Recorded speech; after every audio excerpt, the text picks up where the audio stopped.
हाँ जी भाई, ये दो पट्ठियाँ आ रही हैं माशाल्लाह। ये देखो ना इनके प्रिंट माशाल्लाह बहुत ही खूबसूरत और बहुत ही अच्छे प्रिंट हैं इनके। ये देखो ब्लैक प्रिंट और शेरा प्रिंट, ये देखो ना आप।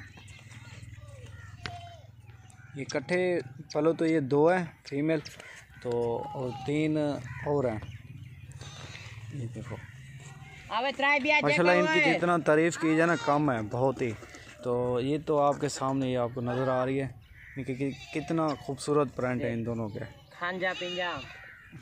बिल्कुल। ये भी 1 महीना बाद ये भी 1 महीना बाद ये क्रॉस हो जाएंगी। दो ये इकट्ठे ही हैं, दोनों बहनें हैं, एक ही बकरी की पट्ठे हैं ये दोनों। ये देखो बहुत ही खूबसूरत प्रिंट है।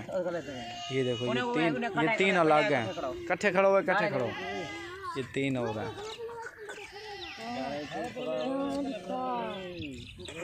लाइन जोड़ो सही से, इन्हें सीधा करो। ये देखो माशाल्लाह इन 3 में और 2 में कितना फ़र्क है। वो भी तो मेरी है। मैं आपको आप कह रहे हो कि गिला करा, नहीं वो भी मेरी हैं, ये भी मेरी हैं, तीनों 5 मेरी हैं। लेकिन इनकी खूबसूरती थोड़ा हट कर है, उनसे हट कर है, बिल्कुल ओरिजिनल चीज़ है।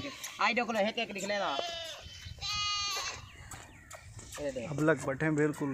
ये देखो ना हर चीज़ से ये हट कर है बिल्कुल। ये तो पांडा नस्ल की है वो जो अबलग है, और ये शेरा की है।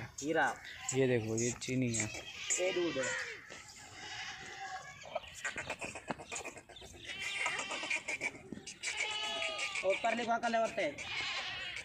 ये बन वे हकल कट्ठे हकल कट्ठे नहीं में जाता है।